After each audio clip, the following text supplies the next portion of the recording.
House Deputy Speaker Mujiv Hataman has tested positive for COVID-19. On a Facebook post, he revealed his wife, Isabela City Mayor Sitti Djalia Turabin-Hataman, also got the virus.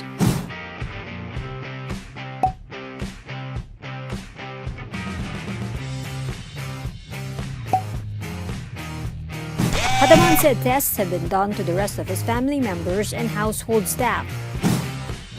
Hataman says his family is now in isolation at home in Basilan.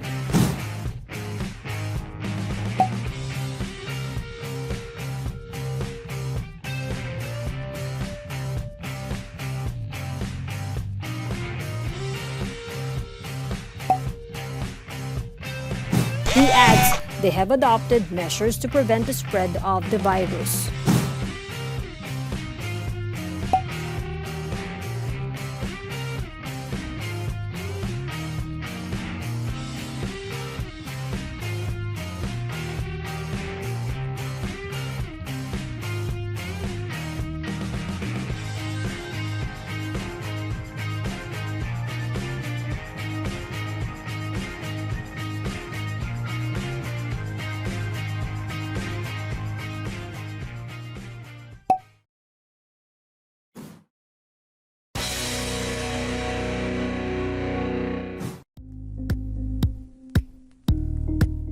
Thank you for watching Politiko TV. Please like and subscribe to our channel for more videos.